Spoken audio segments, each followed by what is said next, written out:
Welcome into a very special TDN stream. Chris Schubert, Joe Marino, Trevor Sikkema here with you for the next hour and a half as we break down every single game of every single week of the schedule release. No, we are not going to do that here on the show.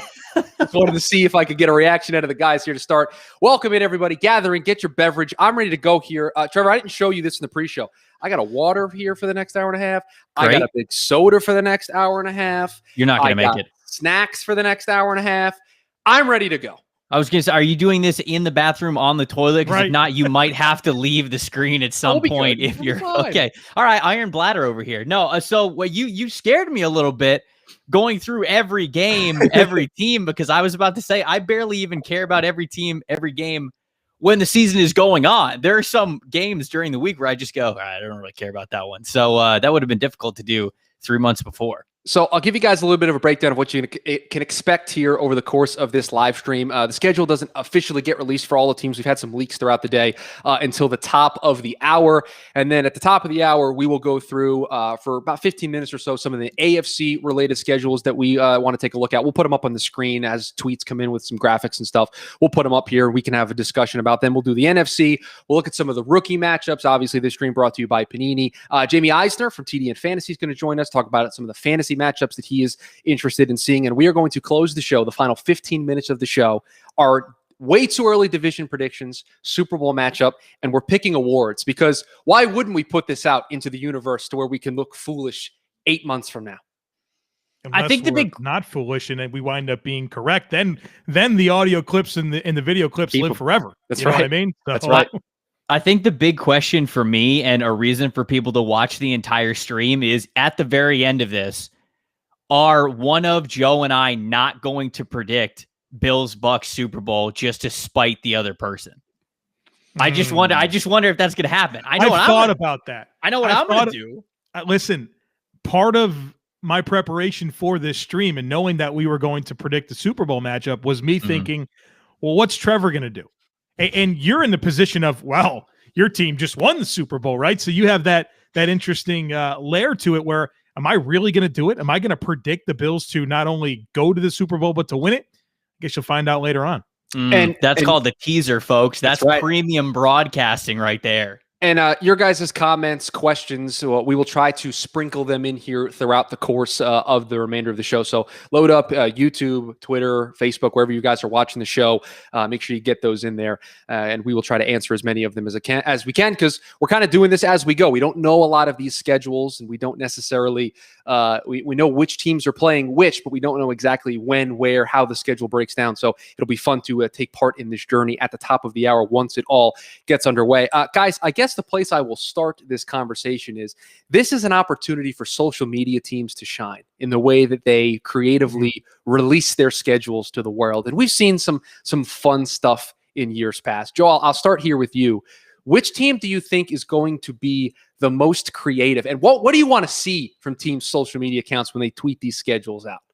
Well, first things first, we have to compliment the Los Angeles Chargers for what they already put out there. I'm not sure if you guys saw this, but they pull it up. They compared each one of their opponents to a flavor of Pop-Tarts. Yeah. This is really good. And it is really good. And especially that Cowboys one, the Steelers one is really good. The Chiefs one's really good. So that right there set the bar really, really high for, when they actually release their video about their, the games in order and that type of thing. So I have high expectations for the Chargers based on what they already put out there, but I feel like the Carolina Panthers and their social team is really on point just about every opportunity they get. And so I'm expecting them to have a lot of tongue-in-cheek, a lot of pettiness about their release. And so I'm anxious to see what the Panthers social team puts together for announcing their schedule. I'll put this up here, Trevor, here, so that we can see this as a group here. Yes. So we can scroll through this. So they're not. That's the best part about it. So what's going on here for Baltimore? Can we talk about this? What's going on here? Wait, yeah, I don't. Is that just a Raven eating a Pop-Tart? So it's not even a flavor. It's just a Raven eating a Pop-Tart. Why would they do that though? That feels like Ravens are like victorious, like they're eating the Pop-Tart. The rest are better, okay? The rest of these are better. I don't understand. You're the one that brought them up here. Well, look at come on. What is this? Keep going. Wait do you see the Cowboys one? Baked beans? Oh, you can't do that. You can't do that. That's so disrespectful to Dallas. They're not even They're real all Pop-Tarts. disrespectful. They're great value frosted blueberry. Oh my gosh. You gotta love it. Wait, did you guys just go over the fact that the Browns is baked beans? We'll go back to it. There's Myles Garrett and then their flavor. Baked beans? Baked beans. Joe, how much would I have to pay you to eat a whole baked bean Pop-Tart? Yeah, whole thing. Not much. Not much. Seems like easy money. Oh, I like baked beans. This one's very good. Pop-Tart though. Axe body. Oh my gosh. This one is excellent. This is brilliant because there's an Instagram account and I think it's called Worst Buy. At least that's the one that I follow. And they do this stuff all the time. They will take ridiculous stuff and put it in a Pop-Tart and do like a graphic for it. So they'll have like ranch or SpaghettiOs or like speaking of ranch. Like road tide. See, there it is. This is the one. Okay, so I've seen. Okay, I love the look at the Steelers one. The Steelers one. But this should be a picture. Yeah, but see, this why isn't it Juju? See that missed opportunity. Charge your social media account. We all knew what they were doing. We all knew what they were doing. Yeah, but you got to be more offensive than that. Go for the jugular. Oh my goodness! Earthworms. That I'm not eating, Trev. There's not a dollar amount that's going to have me eating a earthworm flavored Pop-Tarts. Oh, all right, what about $1 million? Oh yeah, Trevor, I'll be honest, maybe a quarter of that. All right. So now we're playing the game. Now we're getting down to it. How much you would actually? Everything has a price, Trevor. Yeah, right. All right, so I think we kind of peaked there with what the Chargers did. I don't know if anyone's going to top that. $1,000. Would you eat an earthworm Pop-Tart? Yeah, $1,000. Yeah, $1,000. You do it? I have to eat the whole thing. Yeah, whole Pop-Tart. Just one. It's not a double. I don't have to eat both and just one of them. Nope, just one of them. It's not like filled with actual earthworms. It's just flavored like them. No. It's earthworms. Earthworms. Oh no. Yeah, I'm not gonna do it. Not eating earthworms. No, $1,000. No. The thing about me, everyone has their fears, right? Like whether it's heights or maybe yours is earthworms. No, it's not earthworms specifically. It's eating something that I don't want to eat. You know what I mean? Like I don't want to eat. I don't like things like mayonnaise and onions. And so that I legitimately live in fear of eating certain things where there could be an onion or there could be mayonnaise on it. So when you extend that to something like an earthworm or a beetle, I'm not getting through fear factor, right? I'm not going to be able to do that. I've been around Joe and we've gone out to eat before and he's ordered like a salad or a burger or something. And he finds creative ways to try to be really polite about saying, do not dare put onions on my food. And at the one that I remember the most is he ordered, I can't remember if it was a burger, a salad, or a sandwich or whatever it was. But he very calmly says to the waitress, he says, does this come with onions? And they're like, yeah, it does. And he's like, I would like for those to not be on there. And then I'm just like, I lost. But Trevor, I've explained to you my thought process. If you hit them with a unique way of saying it, they won't forget. If you just say no onions, please, they've heard that 1,000 times. I got to hit you with an angle. What's the success rate on that? Okay, it is good. Okay, yeah. So that does work for you. Is really the thing that I'm going to. Listen, Paige, what'd you expect? Okay. What did you expect? You put the three of us together. So I pulled up what every team did last year for their schedule release because we were talking about this and it was like, oh, who do we think is going to have the most creative one?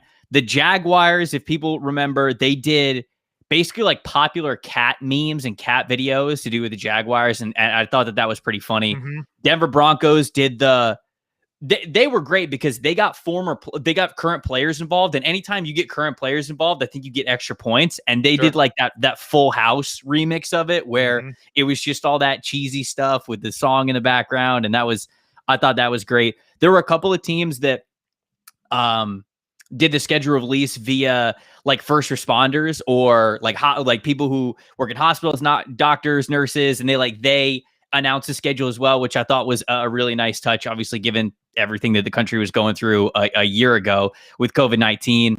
Lions did like the Planet Earth thing, but it was Planet Lion, and so they just showed a bunch of different animals. But I feel like those were the funniest ones. I agree with Joe. I thought the Panthers I feel like the Panthers are going to do a strong one, but I felt like theirs last year wasn't great. I can't remember. Now I got to scroll. I got to figure out what it was. What was the Panthers one last year? Trevor, while you look that up, I have a question because you have more creativity in the tip of your pinky than I'll ever have in all of my life. If you were running a team's social media account, you were the social media manager for whatever team. Right. What would your strategy be? I know that's a lot to come up with on the spot. I know what I would suggest for Trevor, but I'll let him answer first. What would you suggest? You have to do a team schedule as sides of a barbecue joint. Oh, yeah. But I mean, that only works because a really good schedule release video has to do with like the identity of your team, where you're from. So like if I'm Kansas City, yeah, I could totally do that. Like I'd do a barbecue plate and we'd be like doing different stuff like that. And I feel like you could definitely get away with that. The first thing that pops in my head is something like 90s related, Joe. Like for example, this week it came out that the Legends of the Hidden Temple show was like getting a reboot. Oh, and really? So, Joe knows a lot about that, Trevor. Oh, really, Trevor? Because Kyle and I have applied to be participants. Have you really? Yes. Yeah. The application has been submitted. Oh, that's phenomenal. But like, I'd capitalize on the news of the week and I'd like do a Legends of the Hidden Temple version of like team schedule release of like who's going up against who and like something like that. So like that's literally just get all that stuff in there. Yeah. What is it? The something Barracudas? I can't remember. Blue Barracudas. Yeah.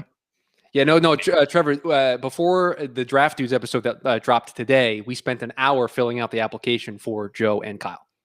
So they are officially submitted to try to be on Legends of the Hidden Temple. So we'll see how well it goes for them. Do we want to spend here, because the only week that we know, and I can pull it up here so we can break it down, at least discuss it, is week 1, right? So I can pull this up here really quick here on my screen and we can kind of talk about it. Hopefully everybody can see this relatively well enough to be able to break this down. But it starts on Thursday. Dallas Cowboys going to the Tampa Bay Buccaneers. Trevor, I think you have some rooting interest in that football game. Yeah, it's going to be no contest. I mean, Tampa's going to kick the crap out of them. But it is an exciting matchup to start the season because you hopefully get Dak back. There's a great quarterback narrative because it's Brady versus Dak. You have what a lot of people consider the 2 best wide receiver groups in the NFL or the most talented ones. So there's a huge recipe for points here because let's say even if Tampa rides the momentum high, they're putting up the banner, they're bringing in the Lombardi trophy, there's a lot of fans in the stadium for the first time. So like even if they run off a lot of momentum and they get a big lead on Dallas, we saw even at the beginning of last year with Dak Prescott that they have the firepower to really keep up with and score points at will. So I feel like this is a kind of a game that you probably can't turn off at any point just because you know that Dallas always has the ability to come back, especially with the receiver group they have. So I think this is a pretty entertaining matchup. We don't always get super entertaining matchups to start the season, but Tampa bringing in the Lombardi trophy and then, like I said, 2 great quarterbacks going at it, I think makes for a really good headliner for the season. Well, Trevor's not the only person with a rooting interest in this game. I have got money down on the Tampa Bay Buccaneers covering -6. And so go Bucks in week 1. And look, I think this came down to the Dallas Cowboys and their massive brand, right? It's literally, without question, the biggest fan base in the NFL. So you have an opportunity to put that with a quarterback in Dak Prescott that just got paid and is coming back from injury against the Super Bowl champions and Tom Brady. You can see exactly why the NFL did this. I know that the other team in the conversation was the Buffalo Bills, and I think that would have made for a very compelling football game given between the 2 teams combined.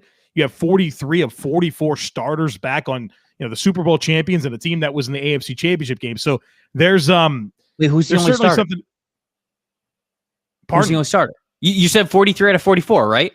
Yeah, the only one that's not coming back is John Brown, who the Bills cut. Oh, and they replaced him with Emmanuel Sanders. So I think that the national brand of the Dallas Cowboys won here. But no matter what, everyone's watching. They could have put Atlanta. They could have put Carolina. It didn't matter. Everyone was going to watch week 1.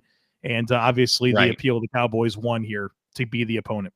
So we'll break this down into morning slate, and then we'll go into the evening slate, and you guys can talk about some of the narratives that you think are games that you guys have your eyes on here in week 1. And apologies that the time difference says I was going to say, look at you with this BS West Coast time. It's where I live. I can't control that. Unreal. So the time says it's 10 a.m. for me. Okay. Unreal. Philadelphia at Atlanta, Pittsburgh at Buffalo, Minnesota at Cincinnati, San Francisco at Detroit, Arizona at Tennessee, Seattle at Indy, New York, Carolina, the Chargers at Washington, Jacksonville at Houston are the games.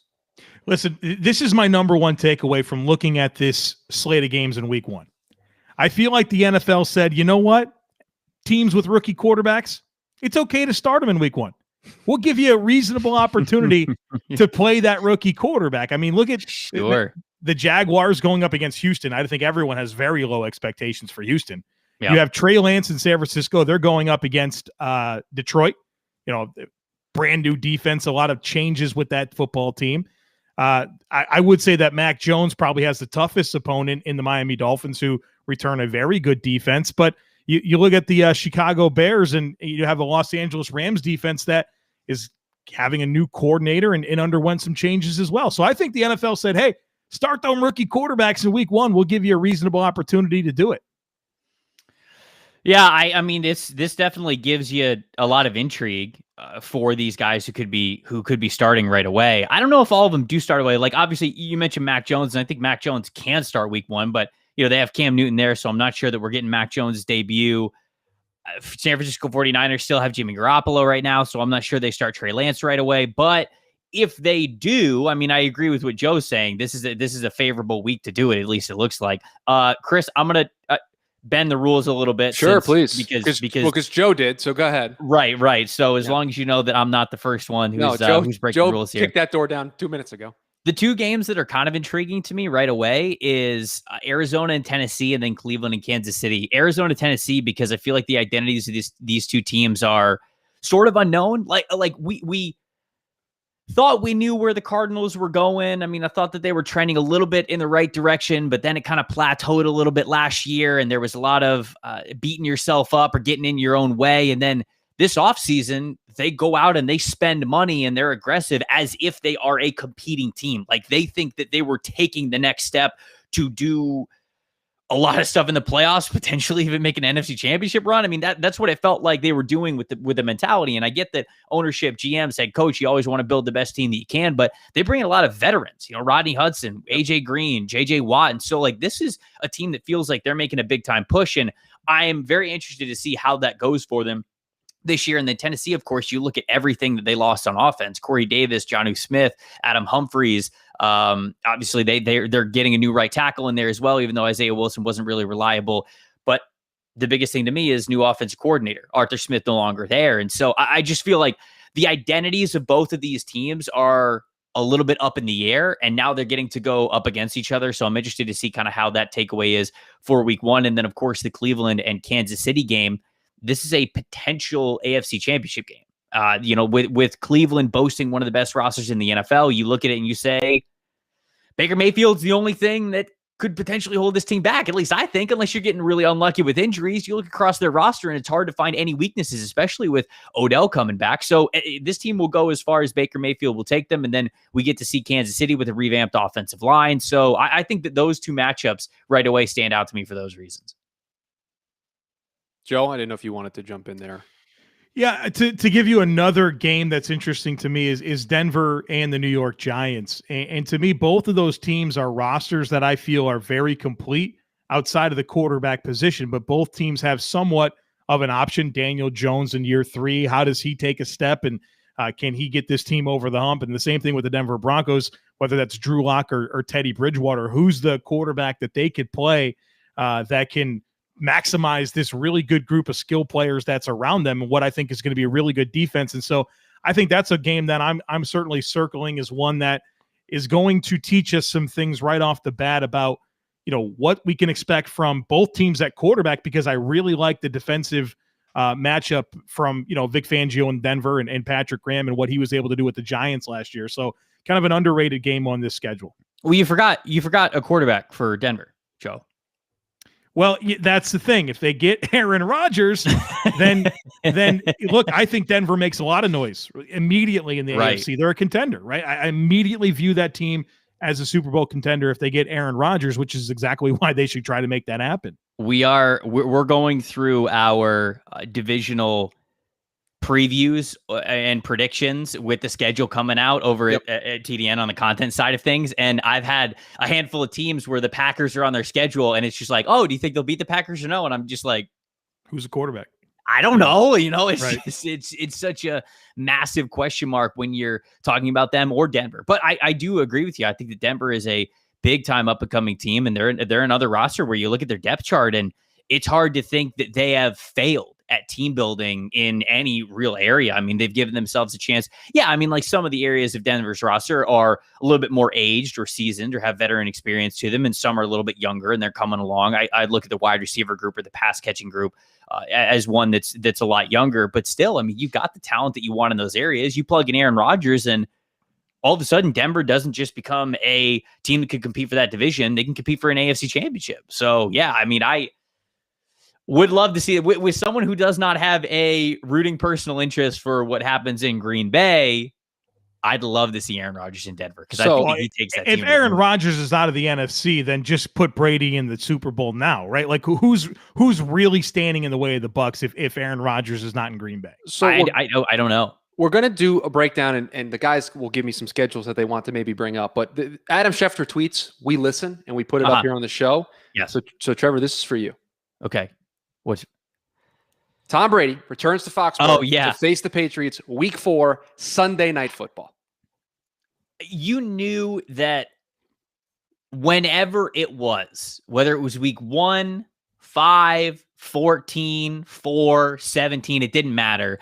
When Brady returned to Foxborough, it was going to be either a Monday Night Football game or a Sunday Night Football game. I think that they wanted it to be a Sunday Night Football game because that gets a lot of traction and that's going to get a lot of eyes. And that's what the entire day, the entire week is going to be about. From Monday all the way up to kickoff, people are going to be talking about Brady's return to Foxborough, and they're going to talk about the relationship between him and Bill Belichick and all that. And I think that it's going to be a very exciting game, but the Bucs are way better than the Patriots are. Like I don't know what their quarterback situation is. And unless we see a rejuvenated, fully healthy Cam Newton, I don't know how New England keeps up with Tampa. They changed a lot with their roster this past offseason, and good on them to do so. Bill Belichick had a lot of money to spend for the first time in what felt like 20 years, and boy, did he spend it. And so he did as best as he could, I think. But I mean, even if it's Mac Jones, I don't think you're about to see a rookie out-duel Brady in his own house, if you will, in Foxborough. And like I said, unless Cam Newton looks like the Cam Newton of old, which could be the case because he simply was not healthy last year, I don't even know if this one's going to be close. I think that Brady is going to be fully motivated to get the best of Bill Belichick in his own house there in New England. If you had to buy into Tampa Bay losing this game, which I don't think they will. Mm-hmm. It's because if there's anybody that knows Brady, it's Belichick, right? Sure, right. From a defensive standpoint, as much as we can cast shade at Bill Belichick for maybe some of the roster management that he's underwent throughout his time in New England, he's the best defensive game planner in the history of the NFL. And right. So he wants to win that game too. So I'm very anxious to see what type of scheme he comes up with for that game and how Tampa Bay counters that. I think that's the if you're going to say New England can win this football game, I think you point to that as what you stand on. I agree. I think that Belichick's going to basically pull out every single stop he has that Brady has struggled with in practice over the last 20 years. And he's just going to try to put it in strategic parts of the game to really throw him off. And that will be a big game for Byron Leftwich, the offense coordinator, because although Bruce Arians is heavily involved, and of course Brady being the veteran that he is, he's heavily involved in things as well. How Arians designs that game plan and calls that game, as we know that Bill Belichick is going to throw everything that he can at him. That's, if Belichick if Byron Leftwich and that offense shine, then I think that we're going to, from that point on for the rest of the season, you're going to get a lot of talks about Byron maybe being ready for a head coach job next offseason. So my question for you guys is, I'm seeing some tweets of some videos that teams are releasing, but also some graphics of different schedules. And I'm not necessarily sure what videos we can show here on the stream. I will tell you that the Panthers did a Dogecoin parody for theirs. Wow. So if I get clearance that we can put it up here and watch it together, I will. But there are some teams that are, by the way, the Chargers made theirs a PowerPoint presentation. The video is playing on my other screen right now. They made theirs a PowerPoint presentation with all of the fancy graphics that you can use in a PowerPoint presentation. So that's also a good one as well. Is there a team you want me to try to seek out here as we are 5 minutes away from the top of the hour? Teams are starting to release their schedules. I've seen personally the Jets graphic and the Cardinals graphic of two teams. And I know we kind of focus on the AFC. Is there a team that you'd like me to seek out first that we can look at? Joseph? I mean, I have Twitter up. I see Seattle has a video out, but obviously I haven't observed any of these, but yeah, the Saints also have a video that's out as well. So Trevor, have you noticed this is twice now that I've given Joe a direction that I'd like to go in, and he just goes in another direction.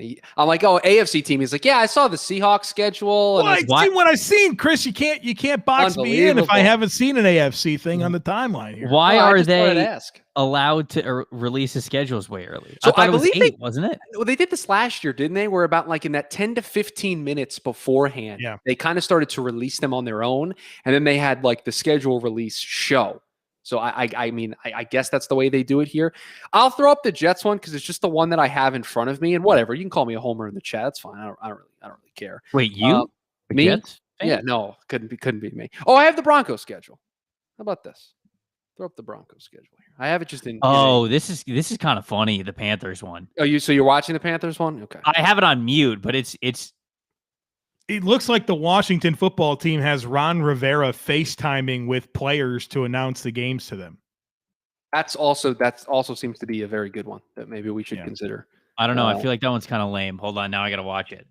Because if you, like I said, if you get former players involved, that can be a big time bonus. But if it's just lazy, like, hey, here's a player, here's the Broncos schedule, the team, then I'm like, okay, I don't care. This is not creative at all. You have access to the players all the time. You can do this all the time. So here's the Broncos schedule that I found their nice fancy graphic for that we can potentially break down. Because teams are posting those videos. Static, no motion, don't care. Also posting these. So they're doing both. So no, it's important. They're getting the correct engagement. Well, they got me to click on it. So I Denver's got a real shot at a 3-0 start. That's what I see there. Do they? Okay, so Giants, Jags, Jets. Yeah. That's 3-0. Wow. Yeah. That's a very good point, Joe. That they are certainly in a position to start 3-0. Look at that stretch there as well. Lions, Bengals, Raiders. Okay, hold on. Let's do this right now. Okay. Let's run through their whole schedule. We're not doing this for every team, everybody. So no, we're not. No, we're not. This one just matters because I want to do this. I want to go back and forth with Joe and see what their record we would predict their record to be with Drew Lock as their quarterback or Aaron Rodgers as their quarterback. Okay, this will be fun. So this is now the first one. We'll do Drew Lock. Okay. Okay, Drew Lock. Right. Joe, I'll do it, and then if you disagree with me, like if I say win-loss and you disagree with me, then we can talk about it. Okay. So this is with Drew Lock. Drew Lock. Giants to still say is a win. Okay. The Jags. Say is a win. Joe, if you disagree with me, let me know. The Jets. Win. Okay. The Ravens. Loss.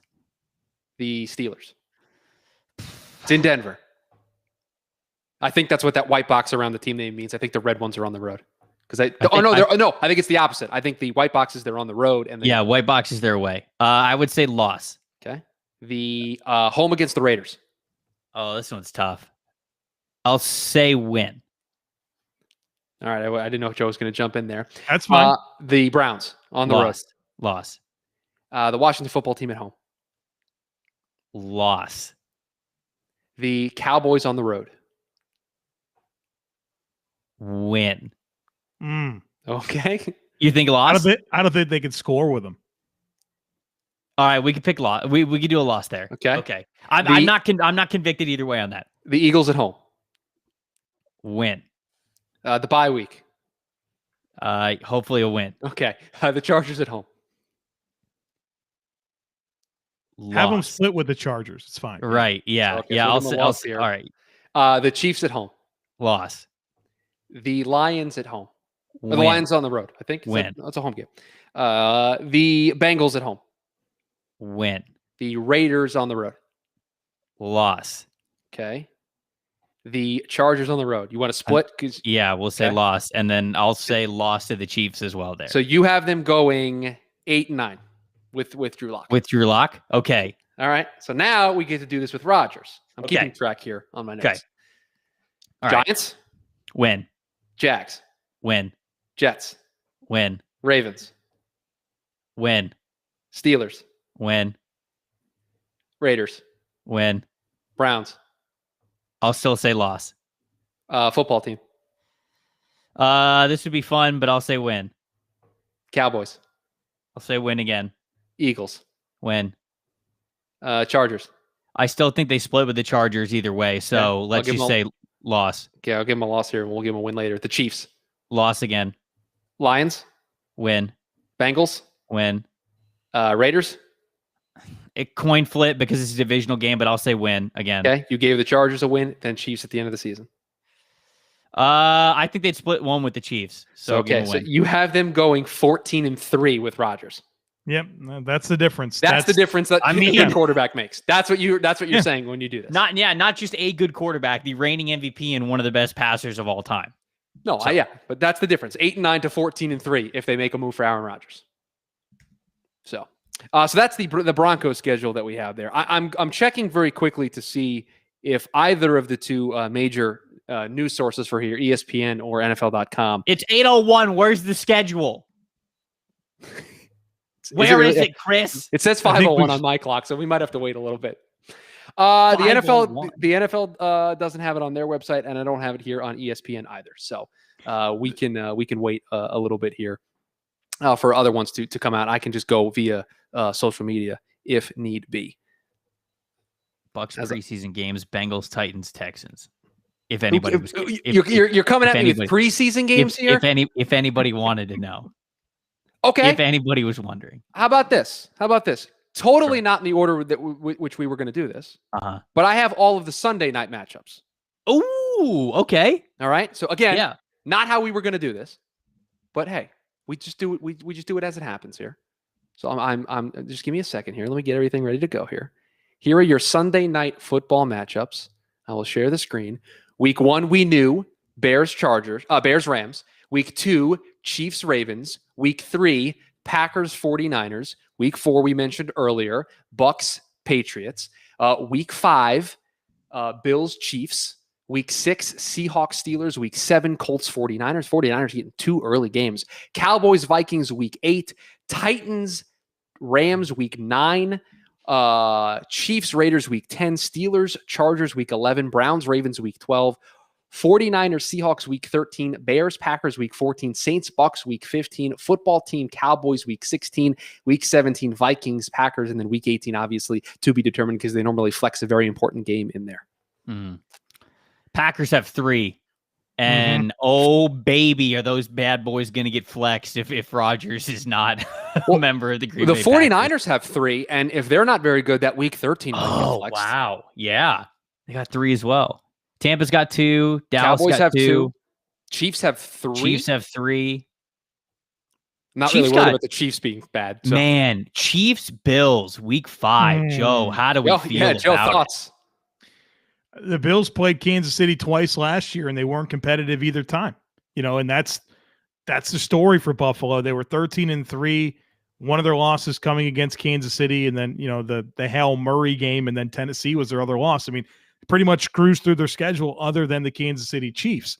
So it's going to be a big measuring stick for the team early on. I guess I like that it's early in the season because you learn a lot from that matchup, and you're probably going to have to see those guys again in the playoffs. And so if the Bills want to reach their goal, if they don't want to stall out in the AFC Championship game, they got to beat Kansas City. So we'll get an early look at how those teams match up. Listen, I understand that the division isn't necessarily great, but Titans Rams in week 9 is a very random decision to make. Probably going to be 2 first-place teams at that time. How dare you disrespect the Indianapolis Colts like that? I'm not going. I just cannot sit here and assume that Carson Wentz is going to find his game. I mean, he was so bad last year, guys, and I know that part of that probably has to do with the supporting cast in Philadelphia, and obviously it's a much better coach football team with the Indianapolis Colts. But I still think that team has question marks at corner. I think they have question marks at defensive end. We'll see what happens at left tackle. Eric Fisher's not going to be ready to start the season. I mean, are you really that afraid of T.Y. Hilton and Michael Pittman as the leading receivers? I don't know. I'm not ready to sit here and buy into the Colts, to be honest with you. No, I get that, but I think Tennessee lost the most in that division, where the Colts, obviously their biggest question mark is at quarterback, but even if they get average quarterback play, I still think they're better than Tennessee in that division. Really? Carolina. Somebody said this in the chat. Carolina has a murderer's row at the end of the season. It is at Buffalo, home against Tampa, at New Orleans, at Tampa. That's not great. Boy. That's not a great way to end. And Sam earlier in the chat mentioned that they're kind of stacking divisional games late in the season. They normally do that, but I think with the extra game this year, they're going to do it even more so. So that's the way the end of the season is going to look like. I have the Monday Night Football schedule, gentlemen. All right. Bum, bum, bum, bum. So here you go. Schefter says mark your calendars. Week 1, we already knew. Ravens, Raiders. Week 2, Lions, Packers. Giants! Oh! I didn't get there. I mean, that's week 8. I had to get. Listen, Daniel they're on there Jones twice. looks They're on there twice, by the way. I'm so sick of Tampa playing the Giants. I'm sick of it. Two years ago, Daniel Jones made his debut and won in thrilling fashion because the Bucs absolutely choked. Last year, like it was the Red Sea. I never forget the run. Oh my God, you'll never forget the run. I was there. I watched it in person. Oof. It was life draining. And then last year that was oh my gosh, I'm so done with Tampa playing the Giants. It's so funny to me that they're doing this on Monday Night Football now. So week 3, Eagles, Cowboys. Week 4, Raiders, Chargers. Week 5, Colts, Ravens. Week 6, Bills, Titans. Week 7, Saints, Seahawks. Week 8, Giants, Chiefs. Bears, Steelers, Week 9. Rams, 49ers, Week 10. Trevor's already mentioned what goes on in Week 11. Week 12 is Seahawks against Washington. Patriots, Bills, Week 13. Rams, Cardinals, Week 14. Vikings, Bears, Week 15. Dolphins, Saints, Week 16. And then Week 17, Browns, Steelers. So these are some interesting matchups.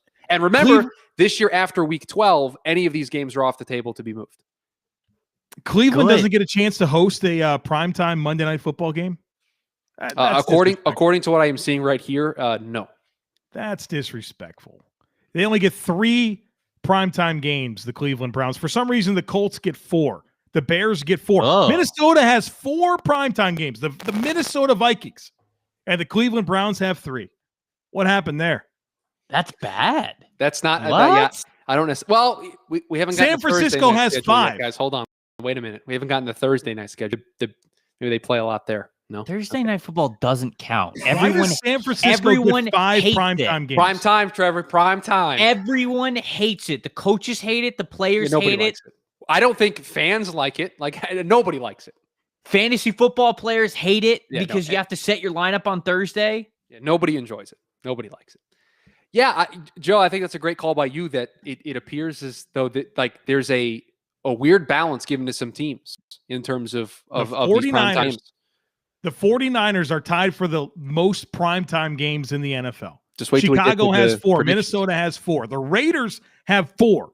But the Cleveland Browns, who were 4 minutes away from beating the Kansas City Chiefs last year and bring everyone back and probably improve in a lot of areas, they get 3. And how many of them are home games? I don't think any of them. I'm not sure any of them. This one isn't, and I can very quickly take this down and find that the Sunday night schedule real quick. But I don't know if any of those ones were that way either. Do I have the Thursday night schedule? Hey, guys, I got the Thursday night schedule. I know Trevor doesn't really care, but I'm going to put it up anyway. Fine, do it. Here's your Thursday night schedule. See, Joe, what are you worried about? Week 7, the Browns get to host the Broncos prime time. They get one, but they should be in that 4 or 5 tier. They shouldn't be sitting there with 3. By the way, this is a mix of the Thursday night games, the London games, the Thanksgiving games, and the Christmas games. These are all the oddball games that I have here in front of this. Giants, Washington, week 2 on Thursday night. Man, everybody's going to gather around their big television screens in week 3 to watch Panthers, Texans on Thursday Night Football. I'll be there for sure. Holy smoke! And then it gets followed up by Jags, Bengals in week 4. At least you get Burrow versus Lawrence. Hold on, wait, is that in Carolina or no? No, it is in Houston. Man, Joe, I was gonna say we should get credentials and just go to that game. Right, but Rams, Seahawks at week 5. Then the first London game is Jets, Falcons at Tottenham Stadium there in London. Bucks, Eagles, week 6. We mentioned already the Browns hosting the Broncos week 7. The Cardinals host the Packers week 8. The Jets play on Thursday night against the Colts in week 8 as well, or week 9, I should say. Ravens, Dolphins week 10. Patriots, Falcons week 11. Patriots, Falcons is weird to me. Cowboys, Saints week 13. Oh, it's a Super Bowl rematch. I was going to say, okay. do I need to mention the numbers to you? Does jog your memory? It's 28-3. Those are not the same teams. Steelers, Vikings in week 14. Chiefs, Chargers in week 15. There's a couple Saturday games, and then the Christmas games are a Thursday night game between the 49ers and the Titans, and then on Christmas, Browns, Packers. See again, Joe, another primetime game for the Browns. What are you worried about? On the road. And then Colts, Cardinals. They're a total of 3. My issue is the quantity. 3 of them. Sam points out that the Steelers have 5 primetime games. Yeah, Pittsburgh, a big fan base. Big market, they're always right? a good football team. Thursday night football. Wait, go back to that. Thursday night football games. It's so funny. There's so many of them that never really make any sense. Well, remember when they first tried to do this, the sell was we'll put divisional matchups on Thursday. That'll get people to join. Right. And then people didn't care. So now they've decided whatever, we're just going to put whatever matchup we want. And that's what's so funny about it. You have it a different day of the week, but the NFL, I feel like, contradicts itself all the time when they say that divisional matchups are so important, and yet they'll do things like put divisional matchups on a short week or take a home game away from a team in a divisional matchup, making them go to London. It's just they just contradict themselves, and it's so funny. And then now all of a sudden we get Panthers, Texans, I only Packers, see 2 divisional matchups of this slate in front of us. Week 2 Packers, between the Giants, Cardinals, Washington, and then Rams, Seahawks in week 5. Those are the only 2 divisional matchups in this slate. But the rest of it, I feel like they're trying to drum up interest somewhere, and it's not really working. I trust your math on this. 5 primetime games for Green Bay, New Orleans, Dallas, Seattle, Pittsburgh, Baltimore, the Rams, the 49ers, Chiefs, and the Bucs. All of those teams playing at least 5 primetime games this year. I just don't know how San Francisco gets into that mix. I mean, I guess there's just an expectation that they're going to get back to where they were 2 years ago. They get healthier. I feel like are they a big enough? Because I don't think it's that they're a big enough football market. They should be in the 3 primetime game category. Okay, you're really hurt about this Browns thing. This Browns thing. Yeah, because I obviously I think Browns fans and Bills fans are somewhat connected. Not far down the trip, around Lake Erie there, and we want to be these small market teams that when you're good, you want that respect, and I think Cleveland. I mean, what more could they have done last year? They had the coach of the year, a lot of star power on that football team. I think expectations are pretty high this year. I think they're a top 3 team in the AFC. Well, let's watch this team play. Let's tell people about the Cleveland Browns on the national stage. Yeah, they got, and I'm seeing a tweet that Trevor retweeted into the timeline. They ended up with 3 primetime games. And Trevor, your tweet brings out a really good point. Chicago, Minnesota, Indy, and Las Vegas all got more primetime games than Cleveland did. Right. I mean, why do we care about Minnesota, Indianapolis, Minnesota, Chicago, and Las Vegas more than we do about the Cleveland Browns? Cleveland Browns are better. They have the storyline at quarterback. They have the storyline at wide receiver. They have an incredible defense. They have the reigning coach of the year. They have one of the best offensive lines in the NFL. They have one of the most bruising, highlight-making running backs there. I mean, I get this point, but it's just not true. Like the Jets and Jags only have 1. Like Chicago has how many? 4? Like I don't know what it is. I don't know what the decision behind this is, but it's certainly interesting that it appears Cleveland is one of the teams that got a bad draw here. Minnesota. What's interesting about that team? Dalvin Cook and Justin Jefferson? Justin Jefferson, yeah. Okay. That's about it. We gotta be careful here. What did Paige say? Yeah. We always care about Chicago. Hello, boys. Absolutely. Give them. You know what, Paige? Prime time every week for the Bears. How about that? I'll tailgate Chicago games. I don't know if I'll really care about the Chicago games, but. So I will ask this question here as we've completely derailed how we were going to do this. Is there another team schedule that you want me to throw up here? Because I think I can find them all at this point. Who had the toughest schedule? Joe, do you remember off the top of your head? I don't. You're talking based off of last year's winning percentage? I think the Steelers had the hardest schedule. Let me look. Let me make sure. I'm looking as well. Yes, Pittsburgh did. I'm looking at a thing right now. So can let we me look find at this Pittsburgh's Steelers schedule? Yes, absolutely. I will. I just feel like this would be fun if we see a stretch. Pittsburgh? Yeah, if we see like a stretch of 7 games where it's just like, geez. I'm on a record with Pittsburgh saying that if Mike Tomlin has a winning season this year and that streak continues, it will be the best coaching job he's ever done. I think this team.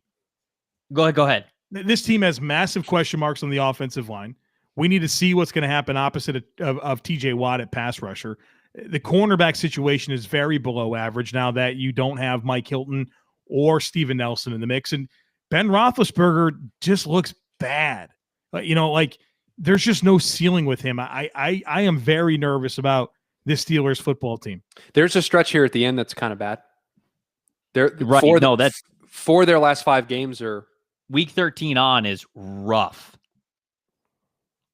Week 13 on is rough. You know what? Can I show everybody what I was doing? I was reading it this way, not this way. Oh, up and down. I thought were you reading it up and down? I wasn't reading the numbers. So hold on. Let me recalibrate here and look at it again. No, 13, 14, 15, 16, 17, 18. Yeah, that's rough. That's rough. The only easily winnable game is probably Minnesota on that schedule. And I mean, that's not a guarantee. No, but it's at Minnesota. Tennessee at home, maybe. Although Tennessee played them tough when they played last year, they were able to win that football game. It goes back to what Joe said. It's just this Pittsburgh Steelers team was fool's gold when they went 11-0 to start the season last year. They lost 5 of their last 6. Right. Like they tanked. And a lot of people point to, they weren't running the ball well. Like, okay, well, when you play really good teams, guess what? You're probably not going to be able to do a lot. Run the ball. You're going to have to score points. You got to pass the ball.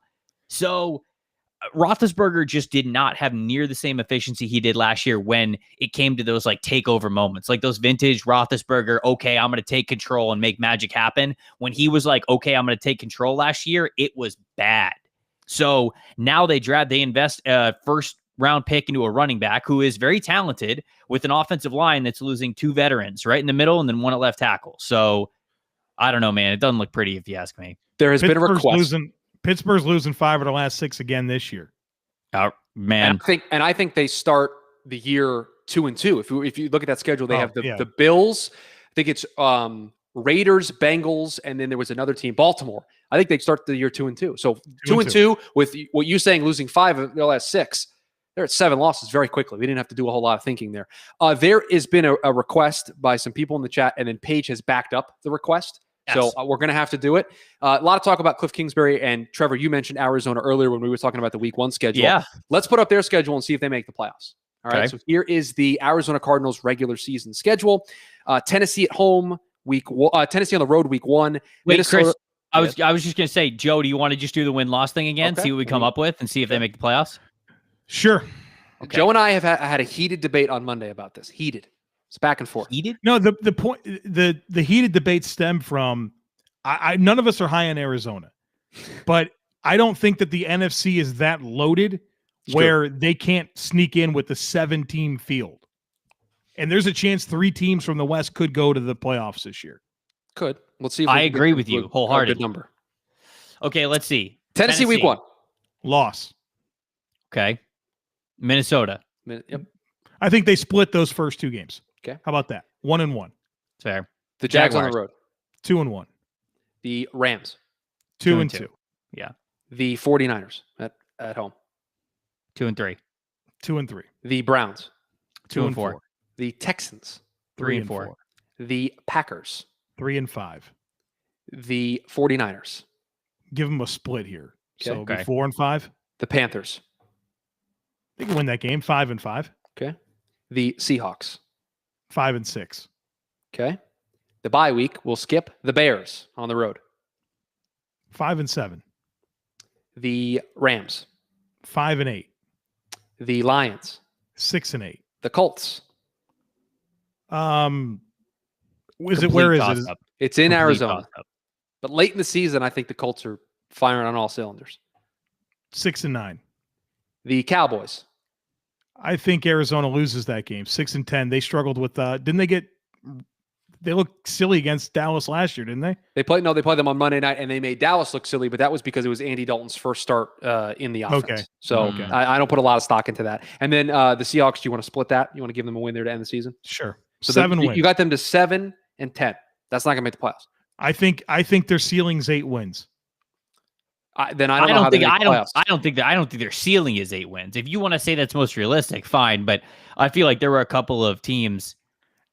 The Colts one, I feel like could go either way. Sure. The Chicago one, you gave them a loss and it could be a win. You gave them a win, a split with San Francisco, and Shanahan owns Cliff, so that could very easily both go to San Francisco. I think the ceiling for the Cardinals is like 9 wins. The absolute ceiling is 9. So I think they win between 7 and 9 games. And I don't know, is that good enough to get you into the playoffs? 7 isn't, 8 isn't. You'd have to get to 9 and 8 really to have a chance, probably. Yeah, that's the problem. I'm with Joe. I don't think the NFC is that good this year. So I think that if you're a fully established team in the NFC, you're probably going to run away with it. But there's a chance that they could get in with 9 wins. Yeah, I agree. Any other team we want me to pull up here? We're gonna do our rookie matchup here. Let's pull up the Chiefs. I want to see if we can find losses on this schedule. Right? I mean, they were okay. That's fun. 14-2 last year. I want to see where this is where actually they can a really great one here. Yeah. Well, because Kyle and I, it feels like 3 times during the summer we predict every game in the NFL, and it's always a challenge recently to go through the Chiefs schedule and say, well, I'm not going to predict that they go undefeated. So where do the losses come? So I think. All right, give me a second because the Chiefs are apparently the one team that hasn't put out a nice fancy graphic for us to enjoy. Now I'm going to the Chiefs. Hold on. I'm going to try to find them here. Give me a second. I want to see if ESPN has it up already. They do. I can do it this way. Let me pull it up this way. Give me the full we'll call it losable games. You know what I mean? Like we won't predict that they lose them, but how many actual losable games do they have? Okay, so I got it here. The Chiefs also like kind of dropped the ball last year because they did like the schedule release live stream and like. Well, no, I know what they're doing this year and it's cool. They're leaning into something that our partnership with Panini. They're doing a pack opening with the release. It's a really cool idea and I love it. Okay. It's just they didn't have a fancy graphic like the other teams did that I could throw up here. So ESPN has helped us out and they've put up the schedule here. I actually like this. This is cool. I'm watching the video. Yeah, it's very cool, right? I saw it when I was trying to find the schedule. It's a very, very, very cool idea. Okay, so we want to do the same thing we've done with all the other teams and try to do with a win-loss here? Sure. No, I just want to – you do? I think we just find the losable game. Okay. So I'll just name a game and you just start yelling when it's a loss, okay? I think okay, you just – are you going to go through all of them? I'm just going to go through all the games. Okay, all right, go ahead. Home against the Browns. I mean, could be. Yeah, Losable. Okay. At Baltimore. Losable. Home against the Chargers. Losable. It's a division opponent. And Herbert gave them trouble in his first start last year. Okay, we're not saying both are losable. One of the games against Los Angeles is losable. Okay, so let's pick this one. Correct. No, you're right. Okay. You're right. Okay, that's 3. I would say that. Oh, hold on. I would say that week 3 is probably the more winnable one. Okay. Well. Oh, okay. Yes, because let's be smart here. Look at the schedule. They play Los Angeles at the end. But look, they play the Raiders, and then it's on a short week Thursday night. They're on the road. Oh, yeah, right. They're home against Vegas, short week on the road against the so that's the more losable game of the two. All right, so we're still at 2 losable games. We're at 3 losable games. 3. Okay. Because we're adding in that one at the end that we'll mention it later. At Philadelphia, no. Buffalo. Losable. Yes, it's losable. I mean. At Washington. No. Maybe. I love this Washington team, but I don't know. No. Look, Joe, you can't go about this thinking that every game starts 0-0. Like, we got to be honest here. I like what Washington has on defense, and Fitz is a YOLO guy, man. They got some firepower to that offense now. Man, I feel like I'm like the biggest Washington believer there is. And I'm no. That's I love Washington, but even I won't go that far this year. Okay, fine. I'm outscored 2-3. We still have 4 losable games. At Tennessee? No. You don't think either Washington or Tennessee are losable? I'm not saying they're both on the road. There is no way in hell that Tennessee team keeps up with the Chiefs. No. Okay. No. So we didn't give the benefit of the doubt to either team then. I would much rather give you the benefit of the doubt with Washington. Okay. Much rather. I would agree. Trevor Sikkema, Tennessee Titans hater. I think the Titans are a big step back team this year. So does that give us a 5th losable game that we're putting on? No, we're still at 4. Okay, we're still at 4. Okay, the Giants. No. The Packers. Yes. If we're assuming Rodgers is there, right? Who's playing quarterback? Yeah, that's what I said. Assuming Rodgers is there. At the Raiders, who, by the way, they struggled with both. We have to give them one of them. Give them one of those. Yeah. 6. Home against Dallas. No. Home against Denver. No. We already gave them a Vegas one. We already gave them a Charger one. Pittsburgh. No. Cincinnati. Denver. No. So that's 6. That's 6 losable games of a 17-game schedule that we felt. Could be 7. Could be as much as 8. I think at the very worst, this team finishes. What would it be? 13-4. That's the worst season Kansas City can have, assuming everyone's healthy. David, since you asked nicely, I will get the Rams schedule ready. So if you extend every possible, like we settled on 6 consensus losable games, throw 2 more in there, right? That's just 8. Because there was some. That's 8. They go 4-4 in their losable games. It's 13-4 for your worst case scenario. 13-4 is a good record, man. Super Bowl champion Buccaneers were 11-5 last year. You know, I remember. I do remember. All right. Somebody asked for the David asked for the Rams schedule. So I pulled it up here. So we're doing this win-loss thing again. That's what this has turned into. I feel like the Rams are hard to predict. We have a new quarterback. We assume it's going to be better. And defensively, with Brandon Staley gone, it's a different feel for me. No, it's cool. They got Tutu Atwell though. That's part of the exercise though, Joe, is that it's supposed to be uncomfortable to make these predictions. That's kind of the idea, right? Chicago. Win. At Indy. Win. Tampa Bay. Loss. Probably lost. Arizona. Win. We have to remember what we did for the Cardinals. No, we don't. We don't have to Seattle. Completely contradictory. They're going to split with Seattle probably. Yeah, and that's on the road Thursday night. I mean, that's tough. So we'll give that one a loss. Yeah. At New York. Dub. Yeah, win. Stafford revenge game against Detroit. They win that one. Yeah, they're going to win that one. At Houston. They're going to win that one. Against Tennessee. We're out on Tennessee as a group, so that's a win there. At San Francisco. I say you go with the split Monday night. They got. So I don't know, man. Yeah, you're right. Yeah, you're splitting it. You're splitting it. Okay. Bye week at Green Bay. Coming off the bye week. Yeah. In Green Bay, though, be a little chilly there. Late November. Yeah, late November, right after Thanksgiving. No, they're good. They got it. No, but Stafford's good. He's played there before. Okay. Dub. It's a dub. Jacksonville. Win. Dub. At Arizona. Dub. Seattle. Didn't we say we would split? We gave them one earlier. Right. So we'll give them this one here. At Minnesota. Win. At Baltimore. Loss. At against San Francisco, we're going to give because we split. So that's 13-4. Oh my God, Joe! We can't believe in the Rams this much. 13-4 Los Angeles Rams. No, they're going to lose another game or two. Yeah, they'll lose a couple more. They're going to be somewhere between. Yeah, they'll win 11 or 12 games. Yeah, I think that you're right there. 11 or 12. Hey, this reminded me. Can we see the Jaguars schedule? Can we see what wins we're getting with the Jaguars? We can absolutely see the Jaguars schedule, and then after this one, everybody, we're going to do our rated rookie segment, sponsored by Panini, where we're going to go through week by week, and we'll look at the rookie matchups that we're most excited about. So we'll do that here in just a second. Sorry, Jaguars. I got to find them. They're under J. Pull up their full schedule here via the ESPN machine. And then I think if I hit this button, you will be able to see it. And we are. I don't know why every time I say Jaguars, it just sounds like I'm saying it with a W. Right. Jaguars. I get more complaints about pronunciation than I do my actual football takes. Of course. Yeah. And so Jaguar, I got sick of hearing people complain that I say Jaguars. And so I've made the switch. And now it bothers me when people say Jaguars. It's Jaguars. So what do you? Jaguars. Alyssa gets pissed at me when I say the Golden State Warriors, because it's like I say it with a Y, Warriors, and it's Warriors, right? With the R's. So I just say it very quickly. I just say the Warriors, and it's just like that's like how I say it. And she's like, It's not the Warriors. That's not a team. And I go, I don't care. I don't know why. Jaguars and Warriors. They always get me tripped up. Win-loss predictions here for the Jacksonville Jaguars at Houston to start. Win. Yeah, I think so. I think so. Starting off 2021 like we started off 2020, baby. Hot out the gate, undefeated. The Jaguars' offensive line is good.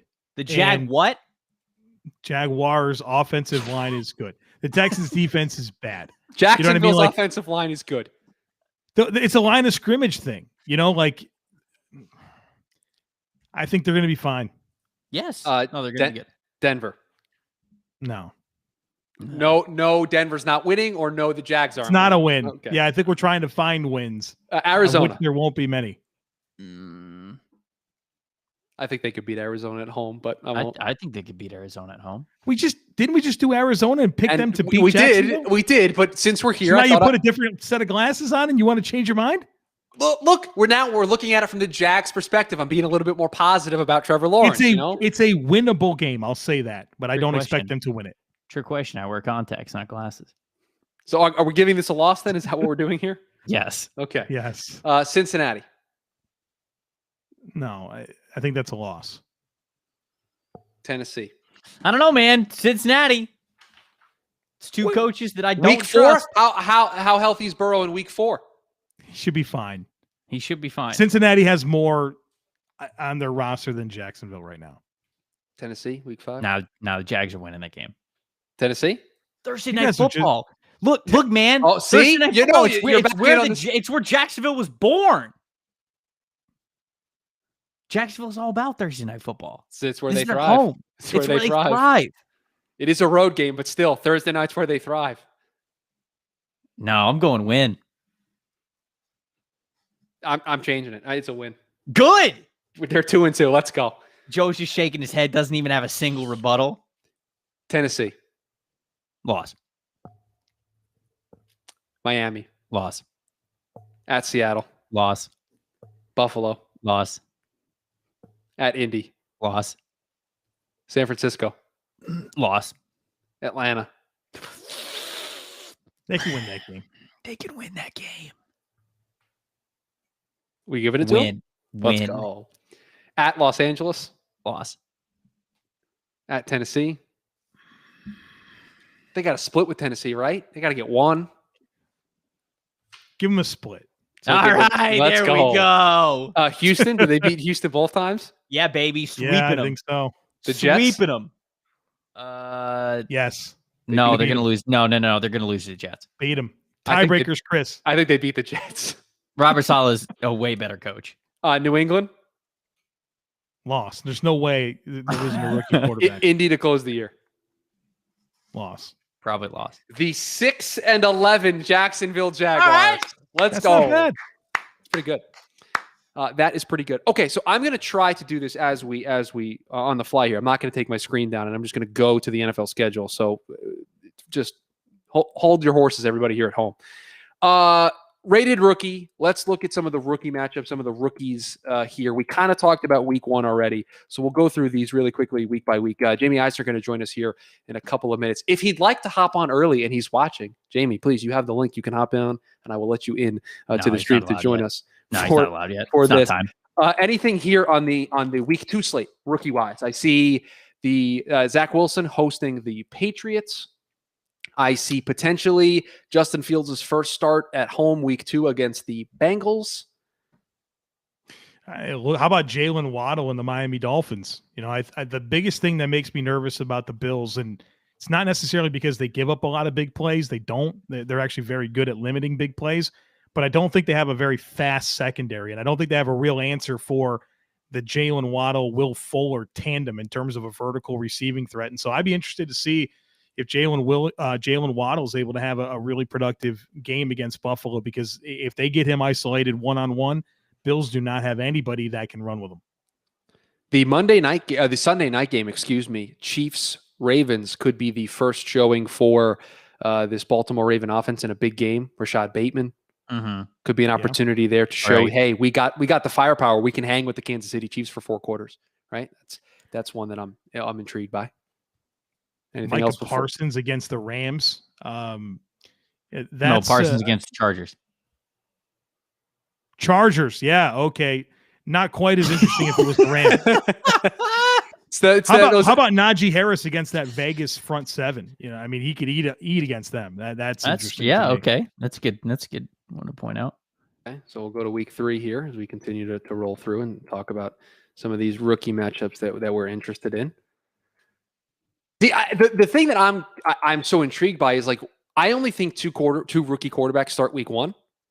So when is the opportunity for, I think, the Mac Joneses, the Justin Fields, the Trey Lances of the world to get in and start? Like week 3, like Justin Fields on the road against Baker Mayfield. I'm like, oh, I can't wait to watch that. But I don't know if he's going to be the starter by week 3. Right. I have no idea when Justin Fields is going to be a starter. I feel like the further we get into the season, obviously you give Andy Dalton. The probability starts to go up and up, right? So you start to think a little bit more about it. I'm looking at Zaven Collins. Devonta Smith versus Patrick Surtain there. Monday Night Football. No, Alabama teammates. They wish it was Patrick Surtain. Dude, I'm in my head. Patrick Surtain's always been a Dallas Cowboy. Dude, I am fumbling through this segment right now. It is really funny because I have had to catch myself since the draft talking about the Cowboys and not saying Patrick Surtain because it was just the most locked pick that was right there. He does get to go up against former teammate Trayvon Diggs, but he's probably going to cook the crap out of him. So that is an interesting matchup. Jamar Chase, Najee Harris. Ooh. That's a good one. I mean, they're not going up against each other, but, two rookie spotlights. I'm just trying to point out things that we could be paying attention to, okay? All right, go to next week. Okay, all right, sorry. See what Joe can get wrong here in week 4. Yeah, I'm going to be super two so far. Where do you want? Well, go ahead, Joe. You can kick us off here. Which game? Kyle Pitts against the Washington football team, a very good front seven. And who did Washington just draft? Washington just drafted Jamin Davis. Thank you. Yes. There we go. A couple of aliens going up against each other. That should be fun. This was the tape that everybody pointed to when they really wanted to praise Jamin Davis. Is they said, hey, look at a couple of his reps against Kyle Pitts. And now they get a matchup here in week 4 in the NFL. How about that for a bounce back, Shub? Kwity Paye trying to get after Tua. Yes. Indy at Miami is a good one. All right. Just trying to. Penei Sewell trying to stop Khalil Mack from getting after Jared Goff. Bless him. Have fun. Good luck, bro. Okay, so people in the chat are saying this is the week that Field starts. Okay, home against Detroit, maybe. Week 4. Is Brady? Is it Brady versus Mac Jones? Oh, that's okay. Good call there, Joe. Could be by this point. So Mac Jones against a Todd Bowles defense. That might not be smart. I don't think Mac Jones is going to start within the first 4 weeks. I just don't. You have a lot of confidence in Cam's abilities. I don't know if Belichick's going to go out there and just start a rookie. I just don't know if it's going to happen, especially because here's the thing.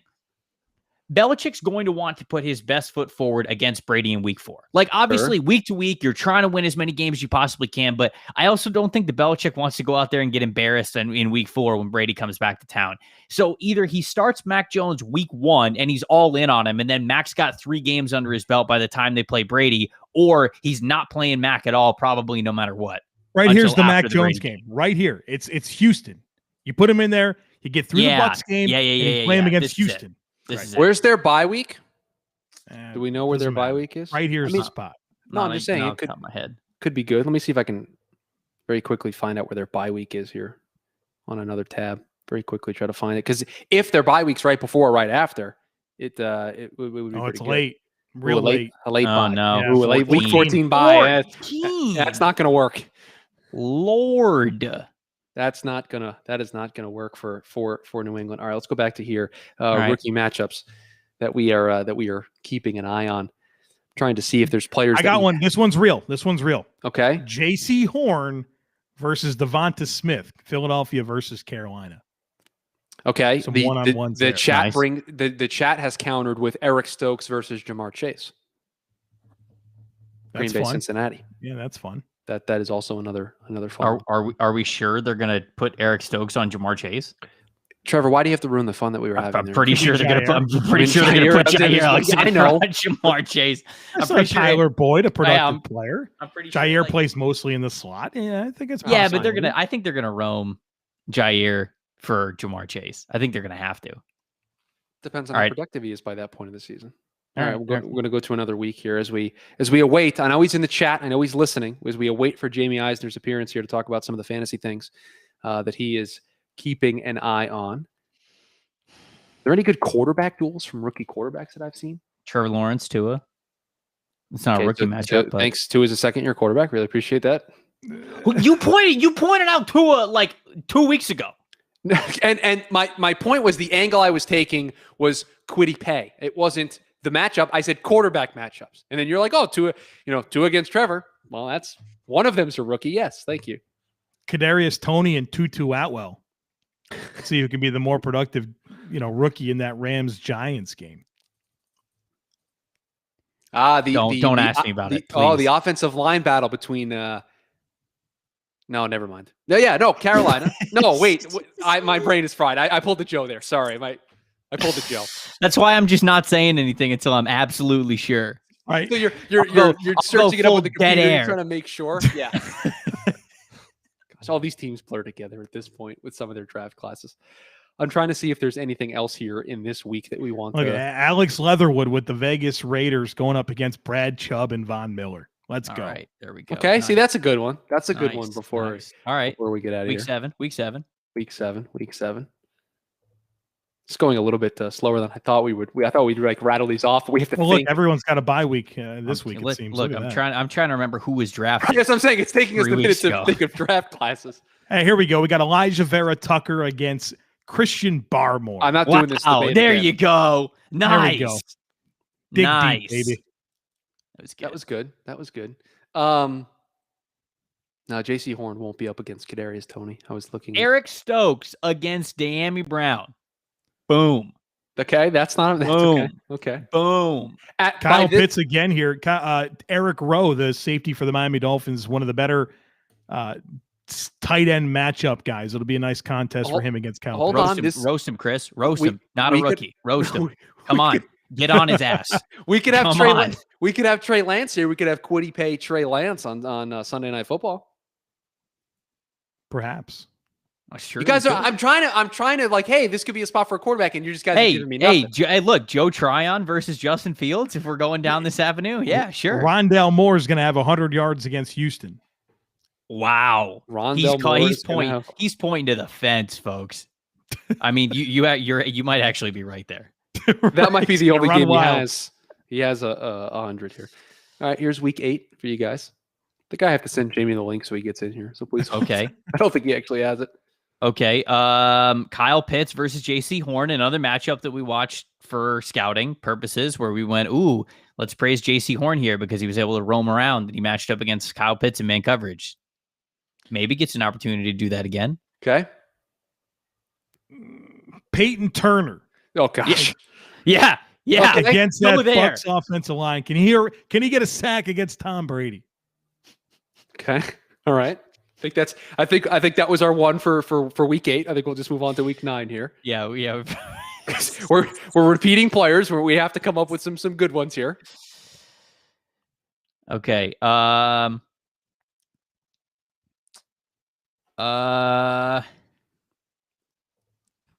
nothing. How about former Buffalo Bills running back Travis Etienne against his favorite, his former against. They're going to want to really take it to his old team there. Greg Newsome versus Jamar Chase. What's up? There you go. Oh, the chat brings out a really good point. Kwity Paye against Zach Wilson. We can keep the Kwity Paye train going. Wow, there you go. I'm just going to look for Kwity Paye every single week. There you go. Jason Owe against Christian Darrisaw. I'm completely cheating at this point and going with whatever the chat gives me. Javonte Williams against Micah Parsons. There's going to be some heavyweight collisions there. Okay, that was a good one. Okay, that was a good one. Well, I had to check because I first had to find the game, and then I had to be like, okay, are these two players on these? I'm back. Teams? I had a couple fumbles there early, but then I was dialed back in. Mm-hmm. Okay, so week 10, here we go. God, how are we only at week 10? We filibuster. We have a good time with this. Micah Parsons versus Kyle Pitts. Nice. Kwity Paye against Trevor Lawrence. Just keep Kwity Paye against moving, Trevor Lawrence. baby. This guy's saving the whole segment. Unreal. Look at this, folks. Here it is. Patrick Surtain versus Devonta Smith. I was just 10 weeks early. Yep, you're right.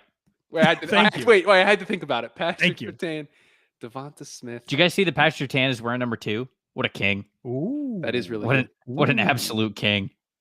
That is. I like it. Oh, Greg Rousseau against Zach Wilson? Yeah, hell yeah. Nice. The chat, Vontel, I see what you're saying. I'll throw it out there. Trevor's going to tell me that he's not going to be covering him, and he's probably right. J.C. Horn against Rondell Moore. No. Yeah, I think Nuke Hopkins will probably be. Right. Yeah, JC's going to be lined up straight up against Nuke.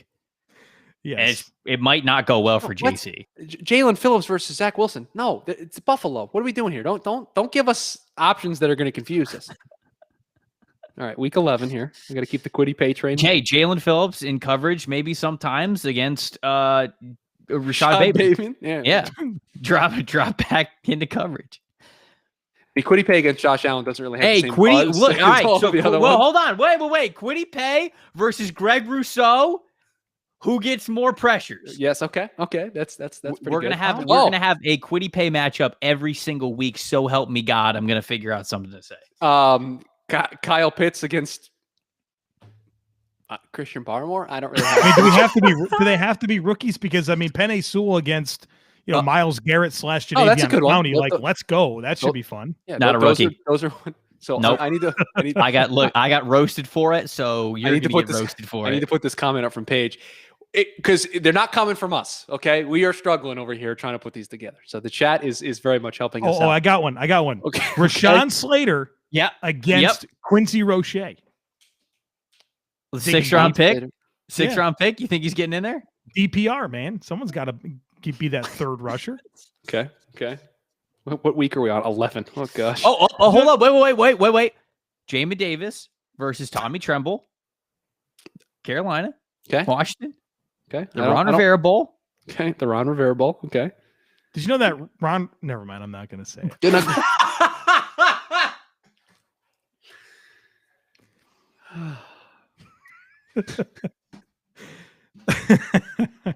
Kwity Paye against the Tampa Bay Buccaneers. Kwity Paye against Joe Tryon. That's good. Yeah. Who gets more pressures? Okay. That's that one for that week.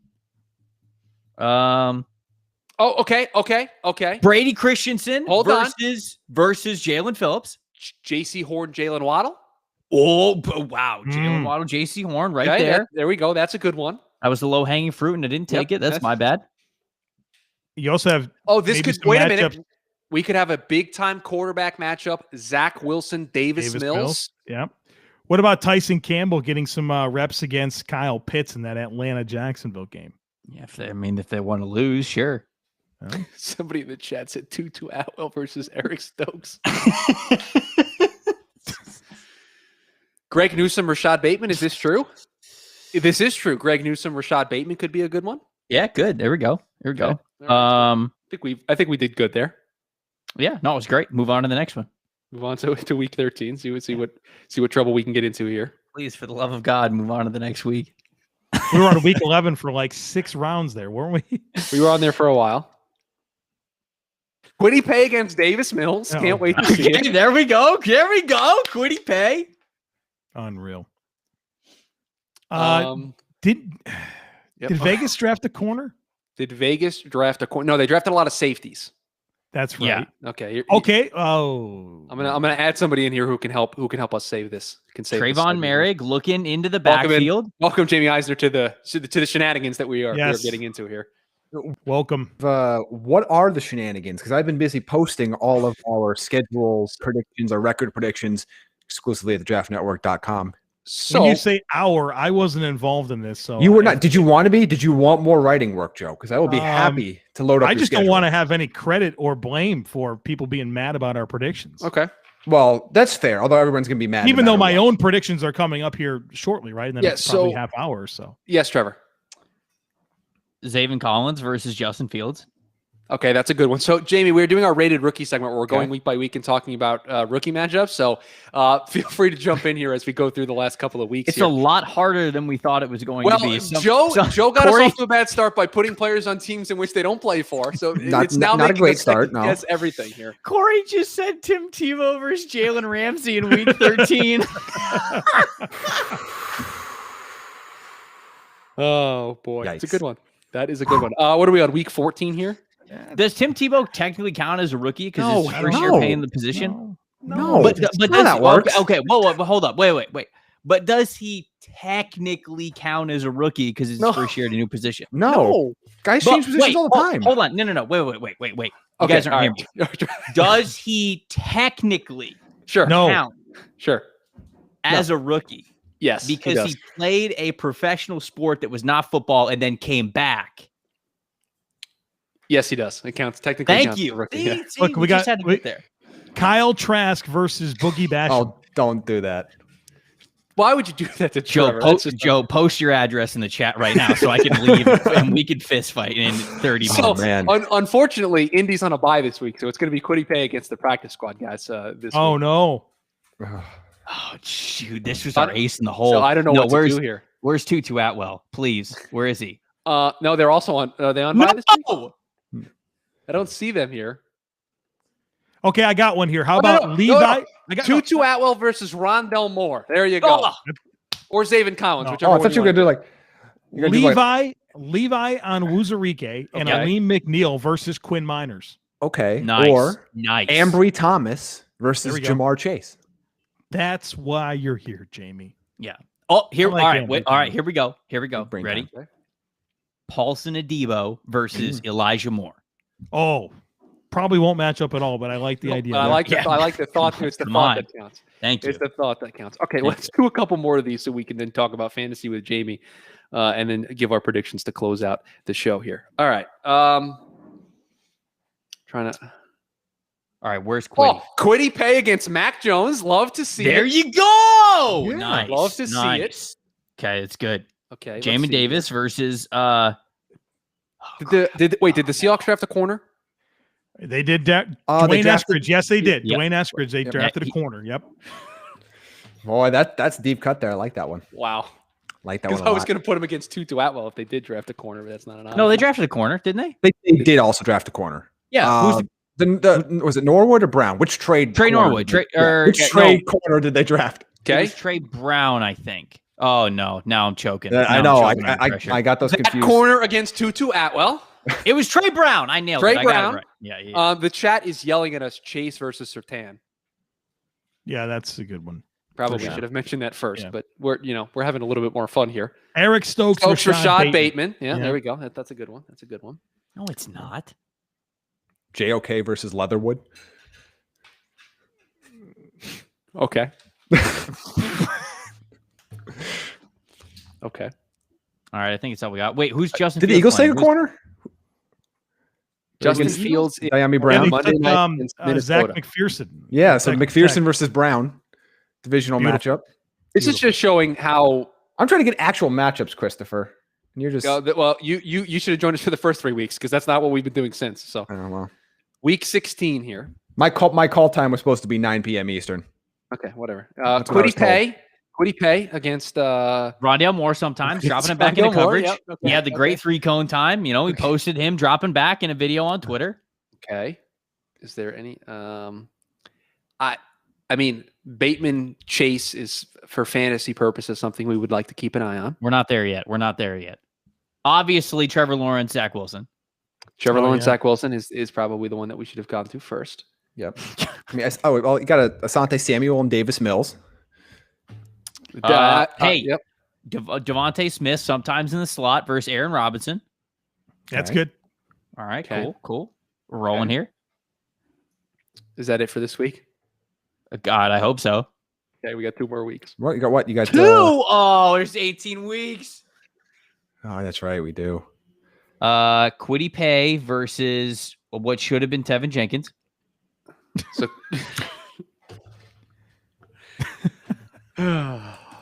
Alex Leatherwood. Mac Jones, Trevor Lawrence. Okay, Mac Jones, Trevor Lawrence. Harris, Marshall, Paulson, Adebo. Kyle Pitts, Greg Rousseau. Wow, right there. Yeah, they're going to match up. Yeah.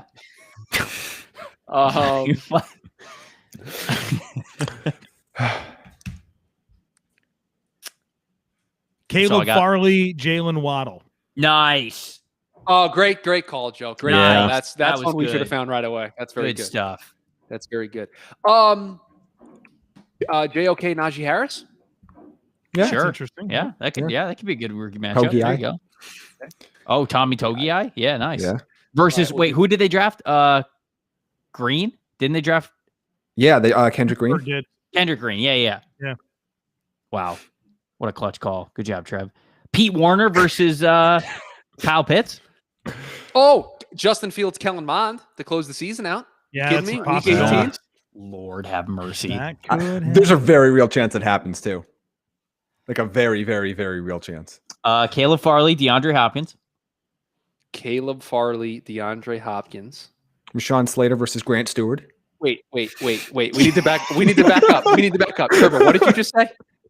I was just waiting for somebody to catch it. That's all I was waiting for. Because I was like, that's not how that works. Devonta Smith versus Kendall Joseph, who might be benched. I don't know. Might be playing. I don't know. Tevin Jenkins versus Janarius Robinson. Okay. These are our names, yeah. J.C. Horn, Jalen Darden is an interesting poll from the chat. I appreciate that. Dwayne Eskridge and Marco Wilson. Yeah, there you go. Oh, yes. Very good. Greg Newsome, Jamar Chase. Greg Newsome, Jamar Chase is a more realistic one in the vein of what we're trying to do here. Nico Collins, Caleb Farley. Thank you, chat. Sure. Okay. Yeah. Okay. Nico Collins, yeah. I think that's it. That was fun. Wow. That was riveting. That was something. All right, Jamie, welcome in. TD and Fantasy co-host, managing editor of thedraftnetwork.com. Here to talk about some fantasy-related stuff before we do our predictions. You can stick around and make your predictions as well, Jimmy, if you'd like, for the remainder of the show. Totally up to you. Things that you, now that we've seen most of the schedules, things that you that have stood out to you in the early going fantasy-wise. Yeah, so I looked through, I thumbed through some of the schedules and just, try to find ones that were really interesting. And look, there's a couple in week one right away. I think Baltimore, Las Vegas is fun in the sense of, for fantasy purposes, looking at what Lamar Jackson can do with those, you add Tylan Wallace, you add Rashad Bateman, you want to see what tricks they might have up their sleeve after an actual full off season and some preseason games for that offense. And look, the Raiders aren't going to stop many teams from scoring. So that's kind of a fun canvas for those Baltimore Ravens to paint.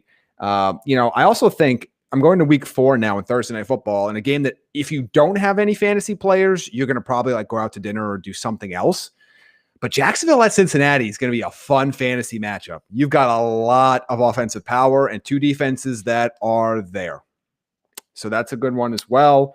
Week 9, a better real-life game along with fantasy. Green Bay at Kansas City. A lot of star power in that game, assuming Aaron Rodgers is still playing football in Green Bay at that point, not on jeopardy. Atlanta, Dallas in week 10, the no defense bowl. Can't wait for that one. Just slinging it around the yard with nobody absolutely physically unable to stop anybody in that game. Rams, Packers will be fun in week 12 as well. Stafford versus Rodgers again with just a new team involved. Some really interesting stuff. Even Jacksonville, Houston in week 1, just because there's going to be no defenses involved. And we kind of get to see, what does Etienne look like? What does Trevor Lawrence look like? I'm all aboard the Marvin Jones fantasy sleeper hype train that we'll talk more about as we get deeper into the offseason. But you got Chenault there and Chark and all of these pieces. That's a fun one for fantasy purposes as well. Not so much on the Houston side, but for everybody else. Can I very quickly make an announcement to everybody in the chat to the guys on the show? I'd like to offer my sincerest apologies, and I'm going to put the schedule back up. I missed Kwity Paye against Trevor Lawrence in the final week of the season, so I would just like to apologize. Fraud. I would like to just take this time to apologize to the chat that I missed that opportunity there in week 18. Don't apologize to the chat. Apologize to Kwity Paye. And apologize to myself, really, because I missed an opportunity there. Okay, anything else fantasy wise, Jamie? Before we do our predictions here, I know it's kind of tough to gauge, what the second half of the season is going to look like, the championship push is going to look like, because we don't know I think the exercise that we just did, all fun and games, there are going to be some quarterback changes throughout the year. We don't necessarily know what some of these rookies are going to look like in year one, how much of a role they're going to have in the offense. So I know it's tough to kind of project, and I know you're still going through all of your projections, but anything else that stands out to you? Nothing really in particular. Just so as you go look through some of it, it's more of the bad defensive matchups are the ones that are going to be more fun for fantasy purposes, and kind of seeing where these rookies go and where these rookies start to make the major impacts. Like last year, we started to see those major second half pushes from DeAndre Swift, from Jonathan Taylor, from J.K. Dobbins, and that's this year. You might see them a little bit earlier. I mean, nobody should steal touches from Najee Harris in Pittsburgh. I don't think they have anybody there capable of it. Etienne, the third down back, will not be a third down back only for very long. You don't spend a top 25 pick on a player like that. I think Michael Carter will get a significant workload alongside LaMichael P. Ryan. So we can see a lot of these rookies make an impact a little bit earlier in the season than we did last year. So that's something else I'm keeping an eye on. And I think a good portion of the wide receivers that were drafted in the first round are going to have great opportunities and great work shares early on to make impacts fantasy-wise. There's a question in the chat for you, Jamie, that I will ask. Oh, boy. What do you think about A.J. Dillon in fantasy? I don't think about A.J. Dillon in fantasy. No, he's a hater. He's a handcuff-only guy. You asked. I actually did. I'll do the sneak peek right now because I actually did my A.J. Dillon projection already today. What did I have for him here? So assuming that, Aaron Jones doesn't get hurt and assuming Aaron Rodgers is playing football in Green Bay with all those caveats, I have him down for about like 7.77 fantasy points a game. So he's a guy. There might be some weeks during buys that in deep leagues that you consider him, but I don't think he's anybody I'm going to be all that excited for. Okay. It is now time. Jamie, you are more than welcome to stick around if you'd like to take part in this roundtable in which we are going to make our predictions for the season and probably put ourselves in really bad spot for these clips to be used as part of a promo package at the end of the year. Correct. Yes. That's the main takeaway. That's the main takeaway. So we're going to do division winners for the AFC and the NFC. And by the way, everybody in the chat, if you still have questions for Jamie, if you still have questions for us about the schedule, throw them in there. I'll throw them up there throughout the process of doing this and then at the end of the show as well. So we'll do AFC and NFC division winners. We'll give our Super Bowl prediction, and then we're going to do our awards. So MVP, Offensive and Defensive Rookie of the Year, and then our Offensive and Defensive Player of the Year is the order in which we are going to do this. Let's start with the AFC. I guess we'll go in the order that's on the screen. I'll go first. Joe, Trevor, Jamie, and we'll just kind of snake it that way. I have the Bills winning the AFC East. I don't think there's really much of a debate here. Miami's kind of close, but I'm still questionable about the quarterback situation there in Miami. I will take the Buffalo Bills. I have the Bills. Yeah, I mean they're running. Shocker. They're running it back. They were 6-0 against the division last year. I don't think the teams did enough to make up that ground. Bills. He's got a Buffalo painting behind his head. He's biased. A off-centered Buffalo painting, I will mind you. Wow! Now you're attacking the man's aesthetics. Okay, now I'm on Joe's side. Now I'm going after Chris. Let's bully Chris somehow. It's a grazing buffalo. Okay. Jamie, I'm going Bills. Next? Yeah, I'm going to go Bills as well here. Same Bills. I think I love what Miami's doing, but I don't have a lot of faith into it to be better than what the Bills are right now. So, Jamie, Sam asked, why will the New York Jets only win 5 games this year? That was for you, Jamie. Sam wanted to know why the Jets will only win. I actually got to run though, but okay, gotta get back to these record prediction things. But okay, Bills will win. Sounds good, Jamie. Thank you, appreciate it. That's the only prediction that Jamie's on record for, so that's good for him. So he gets to just kind of hang out with that being his only record prediction. The AFC North. Mm-hmm. This is one of the 2 divisions that was really tough for me when putting this together this afternoon and doing my predictions. I went with the Baltimore Ravens. I think they've made enough adjustments in their offense. I think the addition of Rashad Bateman is huge. I think they're going to be able to throw the ball down the field with a little bit more efficiency. I know they're going to have trouble getting after the quarterback. It was a problem last year. It's certainly going to be a problem this season, but I still think they have just enough to get past the Cleveland Browns. So I'm taking the Ravens to win the North. I've got the Cleveland Browns winning the North. I just feel like they're on the right trajectory. I believe in the leadership of Kevin Stefanski. I believe in the growth of Baker Mayfield. This offensive line is outstanding. I love the pass rush additions that they've made. They've built a wonderful secondary, bringing in Greg Newsome and John Johnson. I really like what Cleveland's got brewing. So give me the Browns in the North. I also have the Browns. I think that they're one of the best rosters in the NFL. They have the reigning coach of the year. like Joe said, I mean, top to bottom, it's all there for them. It just depends on how far Baker Mayfield can take them. And I still think that Baker definitely has to take another step for them to fully win that competitive division and also make some noise in the playoffs. But he's got the roster around him to do it. So I'm going to believe in Cleveland this year. The AFC South, and this is a 2-team race that I really think is only a 1-team race. I don't like the loss of coaching talent, the loss of player talent that Tennessee has had. I believe in Ryan Tannehill. I believe in Derrick Henry, but I think that defense is going to be a mess. They don't really have a true number 2 wide receiver after A.J. Brown. I think that's going to be a problem. Their tight end room depleted. I'm taking the Indianapolis Colts, and I know that that's a big bet on Carson Wentz, but I like the rest of the roster that Indy has put together over Tennessee's. So I don't need MVP level play from Carson Wentz. I think if I just get average play where he's not actively hurting me, that's going to be enough to win this division. I think they get at least that, if not more. So I will take the Colts to win the South. I've got the Tennessee Titans. I think they have more firepower on offense than the Colts do. And I know defensively they it's a question mark, but I mean, they still have Jeffrey Simmons. They added Bud Dupree. They reworked the secondary. I know they lost, players like in Butler and Adoree Jackson, but Caleb Farley's now part of the mix here. They were able to get Elijah Molden in the draft. I mean, I think Brown and Evans will bounce back at linebacker. This team, I think, has a chip on their shoulder, and I think we've seen what they can do when they operate under that position. This is a team that was in the AFC Championship game 2 years ago. I think that they're going to come into the season focused and ready to win the division. I have the Indianapolis Colts. Man, if Mike Vrabel can really make magic happen this season and be very competitive and win this division, I mean, my hat is off to him because I'm skeptical of what this Tennessee Titans team is going to be next year. Like Chris said, they lost a lot on the roster. They lost a lot in their coaching staff, especially with Arthur Smith. And so I predict this being one of the least competitive divisions in the NFL. And I more look at it as somebody's got to win it. And I think the Indianapolis Colts are going to be one of the team to capitalize on that. The AFC West, as currently constructed, I think is pretty easy. I think we're all going to go for the Chiefs. But if our exercise earlier in the show, and if you're just joining us and you didn't see, we did an exercise where we did the Browns schedule, the Broncos schedule with Drew Lock as their quarterback, with Aaron Rodgers as their quarterback. And there was certainly a difference to where if Aaron Rodgers does get traded to the Denver Broncos, and there's no certainty there, we don't know how that situation is going to play out, that would change things a little bit, and it would make me kind of pause and at least consider the Broncos as a guess here. But was I safe to assume that you guys are both on the Chiefs as well? Yes. Yeah. Also, totally agree. If the Broncos get Aaron Rodgers and they get him before the season, this is now wide open. I think it is fully a 2-team race here for who wins this division.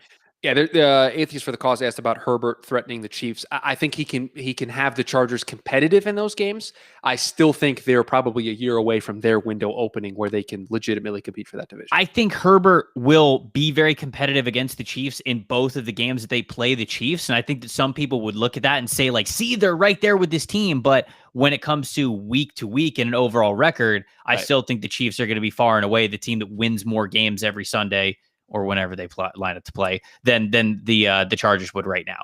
The NFC East, the Washington football team. I am all in on Ryan Fitzpatrick. I am all in with what they have done to this offense. The coaching staff. I love Ron Rivera. I think he's doing it the right way there in Washington. They made the playoffs last year. Spoiler alert: maybe one of their players wins an award a little bit later on for me. So I'm all in on this team. I have them winning the NFC East. Yeah, I have Washington as well. It's just the most complete team in that division. Defensively, they have answers for what Dallas can present with their offensive firepower. So give me Fitz and all that he brings to the table with some good weapons that are in place. Obviously, bringing back Kelvin Harmon coming off of injury. Curtis Samuel's here.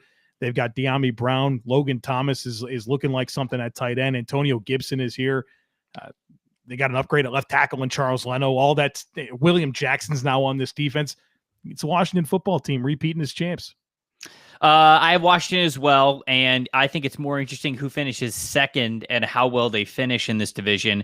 If Dak goes Superman again, but for a full season, I think that it's going to be Dallas, but really anything less than that, I feel like it could very well be the Giants, and I think the Giants could jump up and be second in that division because I really do not have a lot of faith in Dallas. That offense score a lot of points. And of course, if Dak comes back and he's just as good as he was before, I think they'll score enough points to probably make them the second place team there. But even like an average quarterback year from Dak, or like even a good quarterback year and not almost a superhuman year, I feel like the Giants could catch him.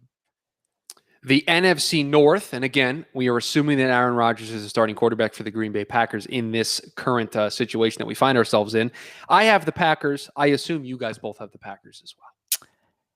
Yes. I don't have the Packers just because I don't think that Aaron Rodgers is going to play for the Packers again. Really? Also, you went down the road of making the assumption that he wasn't there. Right. Okay. So like I didn't do that and then like put him on the Broncos or something because I don't know where he's going to go. But like I genuinely think this is a fractured relationship. Like I genuinely think Rodgers is going to just tell them to piss off for like the entire offseason and even going into it. And it's going to get to August and he's going to continue to be serious. And I don't know, man.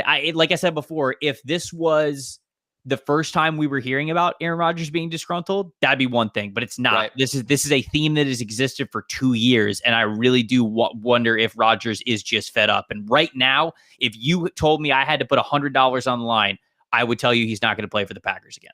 So then you have the Minnesota Vikings winning the division. Correct. Yes. Oh, okay. Really? What a boring roster they have. I mean, okay. If Jordan Love's the quarterback for the Packers the entire year, if it's the Chicago Bears with their quarterback carousel and maybe hoping that Justin Fields is going to be ready to take over, or it's going to be a Lions team that you're going to trust in a new regime, a new coaching staff with Jared Goff as the quarterback, I'm going to go with the Vikings. I don't think anybody else is going to beat them. The NFC South. Go ahead, Joe. Go ahead. I have the Packers. Okay. Good. Okay. Yeah. You look like you wanted to discuss that a little bit more, so I thought I would get that in there. The NFC South. I have the Tampa Bay Bucks, and I think it's going to be a unanimous across the board here. Yeah. Yes. Okay. I just wanted to make sure before we moved on. The NFC West. This was the division other than the AFC North that I think gave me the most trouble. And I'm going first. So I'm waiting for the response from the two gentlemen that I'm co-hosting the show with. I have the San Francisco 49ers winning the NFC West. And it is not because of Jimmy Garoppolo. I think by some point in the season, Trey Lance is the starter. And I think with the talent of Trey Lance, with Kyle Shanahan as his coach, with this team being healthy in comparison to where they were a year ago, I think they can win this division. It's a big bet on them being healthy, and it's a big bet on Trey Lance, but I'm willing to make that bet because I believe in the coaching staff in San Francisco so much. I've got the Los Angeles Rams winning this division. I think they've upgraded at quarterback. I believe in Sean McVay and his ability to coach a winner. I think that defensively, it's going to be a team in transition, but they've overachieved, and I like their chances to kind of keep the ship running there defensively. They think they have enough if everyone can stay healthy. So give me the Rams. I also have the Los Angeles Rams, and this is a fun division because I feel like you can make an argument for all four teams. And so this was a very interesting one that I could see going a lot of different ways. But I went with the Rams here. Super Bowl predictions. I have the Bucs and the Bills. Those are my two teams going to the Super Bowl. And Joe, I have your Buffalo Bills winning the Super Bowl. Oh my God. Wow. There you go, my friend. There you go. You going to tell Kyle that? I will on tomorrow's show that we're going to do, which we talk about the schedule. I'll let him know.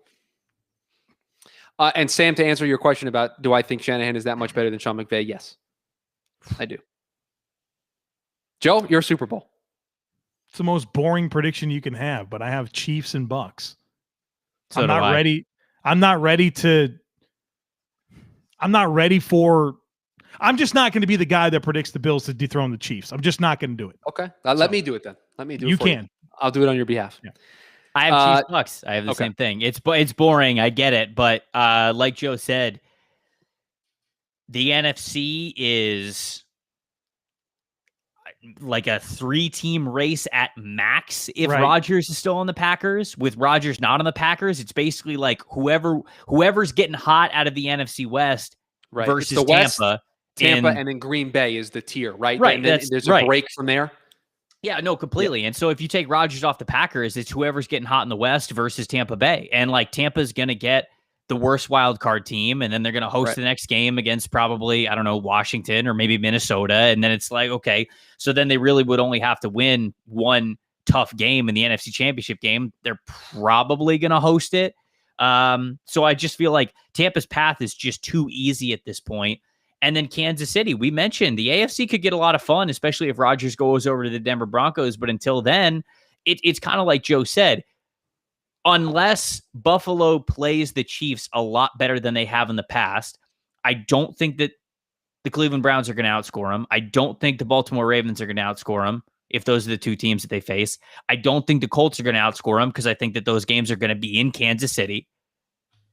That's about it. I'm basically just looking at the Buffalo Bills are an Aaron Rodgers plus Denver Broncos team. And so it's hard not to come to the conclusion, at least at this point in time, for Chiefs Bucks. Here's where I get caught up on the Bills being able to knock off the Chiefs. And it's not just the 2 games last year. It's that I think the Bills script for winning football games works for every team in the NFL except for Kansas City. And you looked at Kansas City last year, their average game was within like 6 points, their average final score. They were not smoking teams last year. And they kind of get lulled to sleep when you go up against teams that are willing to take profits and just, not be too aggressive, just keep things on schedule, not turn over the football and just play within themselves. That's when you have a chance to beat Kansas City. And that's why you saw, even the Carolina Panthers play them pretty tight because they were a risk-averse team that took profits when they had them and, just were willing to play a boring style of football. Well, that's not the Bills. They want to come out and throw the football all over the yard. They want to tell Josh Allen to go win football games and be the best player on the field. And that works for everybody except for Kansas City, because Kansas City knows that they have to go in there and score. And when you poke the bear, you can't stop him. It's like LeBron James when he wants to drive to the hole. He can have it whenever he wants to. Right. And I think that's the problem with the Bills. They play too aggressive to be able to truly match up with Kansas City. They have to reinvent the way they play football for that game. And until they're willing to do that, I don't think they're going to be able to beat them. Let's wrap by doing a rapid fire of our awards here. We'll start with MVP. I have the team winning the Super Bowl. So Josh Allen is my MVP for this season. Patrick Mahomes. I have Tom Brady as mine. Wow, we all went different there. What's the top 3, right, in the odds, right? We each had. Yeah, no, I don't think Brady is. I think Brady's like 5th. You're right. It's Rodgers. It's Rodgers, Allen, and Mahomes. Yeah, right. I don't know where Rodgers is playing, so it's kind of tough for me to try to give that away. Offensive Rookie of the Year.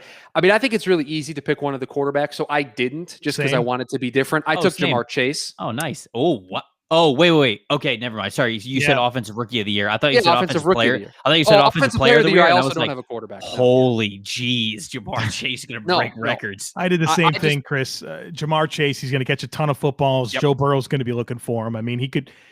It's hard because Justin Jefferson didn't win it last year. That's because Justin Herbert was so good.